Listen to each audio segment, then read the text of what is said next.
Welcome friends, आप सभी का फिर से एक बार स्वागत है हमारे चैनल पे। और हम आज फिल्म टॉक बिल्कुल फ्रेश एपिसोड के साथ, जहां पर आपको देते हैं साउथ और हिंदी फिल्मों से जुड़ी हर एक लेटेस्ट अपडेट। तो दोस्तों बिल्कुल वक्त ज़ाया ना करते हुए स्टार्ट करते हैं फिल्मी टॉक के एपिसोड नंबर 333 को। तो एपिसोड की शुरुआत करते हैं सबसे पहले डायरेक्टर वेट्रीमारन और उनके द्वारा दिए गए कुछ इंटरेस्टिंग स्टेटमेंट से। तो रिसेंटली जो है वेट्रीमारन काफ़ी जगहों पर अपनी अपकमिंग फिल्म बैड गर्ल नाम की एक फिल्म आ रही है उनकी, उसके प्रमोशंस के लिए काफ़ी जगहों पर इंटरव्यूज वगैरह जो है दे रहे हैं, काफी इवेंट्स वगैरह को जो है वो अटेंड कर रहे हैं। तो इसी दौरान काफी सारे स्टेटमेंट्स जो है यहाँ पर उनके द्वारा हमें सुनने को मिले हैं, जिनमें से सबसे पहला और जो थोड़ा सा शॉकिंग स्टेटमेंट है वो ये है कि यहाँ पर उन्होंने ये अनाउंस कर दिया है कि उनकी जो खुद की प्रोडक्शन हाउस है, यानी कि ग्रासरूट फिल्म्स नाम की एक प्रोडक्शन हाउस है उनके नाम की, तो उस प्रोडक्शन हाउस को जो है वो बंद करने जा रहे हैं। उन्होंने बोला है प्रोडक्शन का काम जो है बहुत ही मुश्किल है, इसमें बहुत ही ज्यादा प्रेशर रहता है, इसमें बहुत ही ज्यादा रिस्क रहता है, टेंशन रहता है,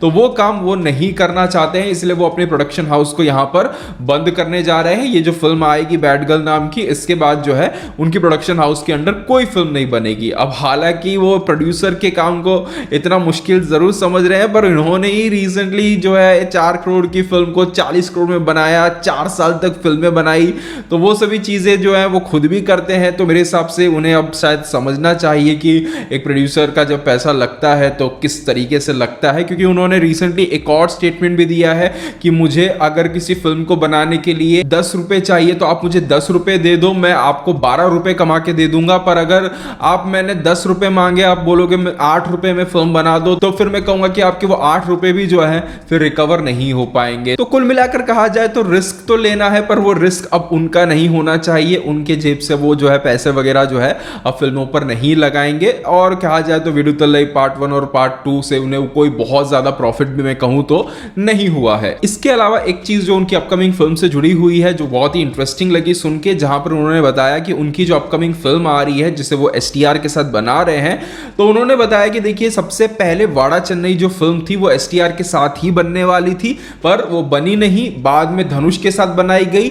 बट फिर जब धनुष के साथ फिल्म बनी तो एसटीआर के साथ जिस स्क्रिप्ट पर हम फिल्म बनाने वाले थे वो स्क्रिप्ट फिर नहीं रही, फिर जो है उसमें काफी चेंजेस हुए और धनुष के साथ जो फिल्म बनी वो एक अलग ही वाड़ा चेन्नई निकल के आई। अब उन्होंने कहा है कि अब मैं जो फिर से अब जो है एसटीआर के साथ जब फिल्म बना रहा हूं, अब मैं जो फिल्म बनाने जा रहा हूं यहां पर ये फिल्म जो है वही कहानी है, वही स्क्रिप्ट है जो उस समय पर वाड़ा चेन्नई की होने वाली थी। उन्होंने ये भी क्लियर किया है कि ये जो है सेम वाड़ा चेन्नई के टाइमलाइन पर ही रहेंगी और आपको उस फिल्म की कहानी के कुछ कैरेक्टर्स भी जो है इस फिल्म में नजर आएंगे, बट धनुष जो है आपको इस फिल्म में नजर नहीं आने वाले हैं। ये फिल्म एक बार कंप्लीट हो जाएगी, उसके बाद वो जो है वाड़ा चेन्नई 2 को स्टार्ट करेंगे। बट हाँ, दूसरे एक इंटरव्यू में उन्होंने ये भी क्लियर किया कि वाड़ा चेन्नई कब स्टार्ट होगी ये अभी मैं जो है क्लियर नहीं कह सकता हूं, बट हाँ एसटीआर की फिल्म खत्म होने के बाद ही स्टार्ट होगी, बट खत्म होने के कितने बाद स्टार्ट होगी ये उन्हें नहीं पता है। मेरे हिसाब से शायद उन्हें यही नहीं पता है कि एसटीआर वाली फिल्म जो है कब खत्म होगी। इसके अलावा बढ़ते हैं आज की हमारी अगली अपडेट और अगले डायरेक्टर साहब के ऊपर, जहां पर उनके द्वारा भी कुछ इंटरेस्टिंग स्टेटमेंट हमें सुनने को मिला, जहां पर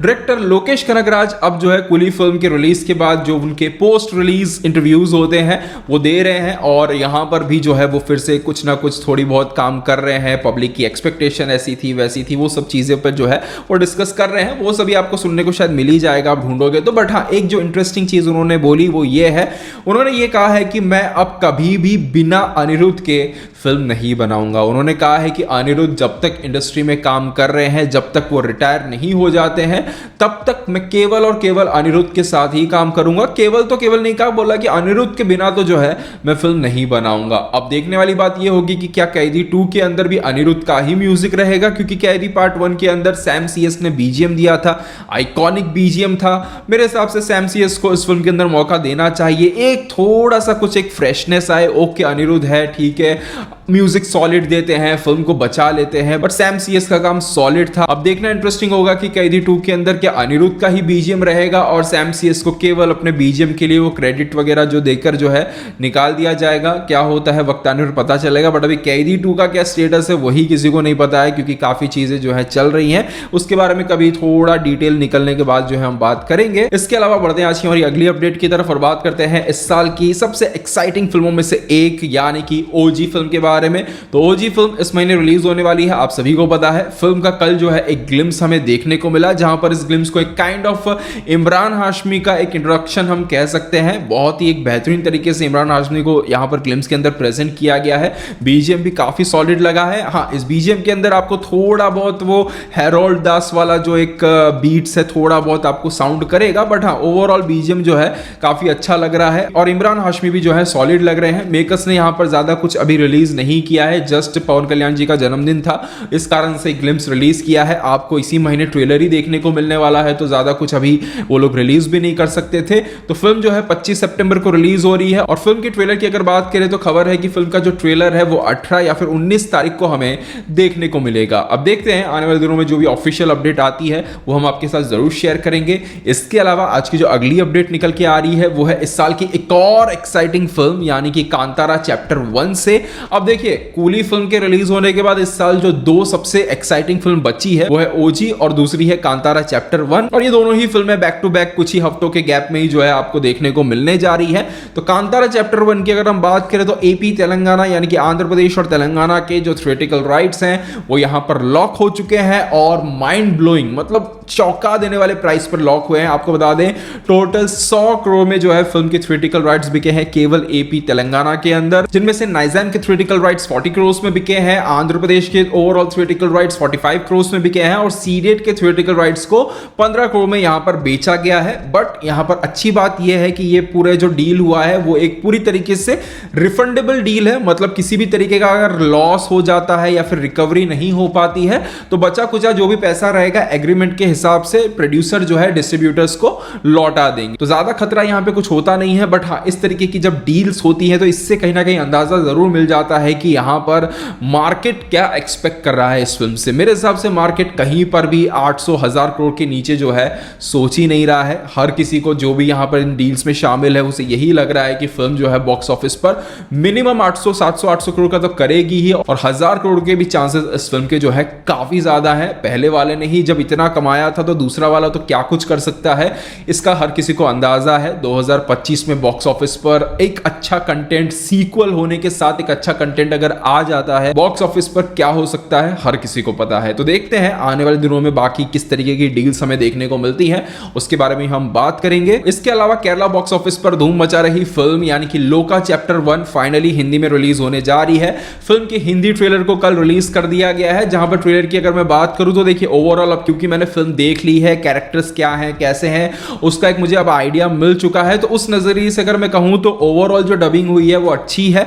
एक चीज बस जो पुलिस ऑफिसर के रोल में है सैंडी मास्टर, वो जो है नेगेटिव शेड में फिल्म में नजर आएंगे और उनको जो वॉइस दी है वो मुझे थोड़ी सी ठीक नहीं लगी। हाँ, यहां पर डायलॉग्स के अंदर भी जो है कुछ जगहों पर मुझे चीजें थोड़ी सी फोर्स फिटेड लगी। हाँ, एक वर्ड को जो है अब चेंज कर दिया गया है, अभी रिसेंटली माफी वगैरह भी मांगी है मेकर्स ने, तो उस वर्ड के जगह जो वर्ड यूज किया है वो थोड़ा सा अलग हो जाता है। हालांकि वो वर्ड मेरे हिसाब से वो एक कैरेक्टर का पॉइंट ऑफ व्यू था, तो वो कैरेक्टर को डिफाइन करता है कि वो कैरेक्टर किस तरीके की सोच रखता है। बट अब जो है कुछ इश्यूज चले हैं तो उस कारण से वो हटा ही दिया गया है।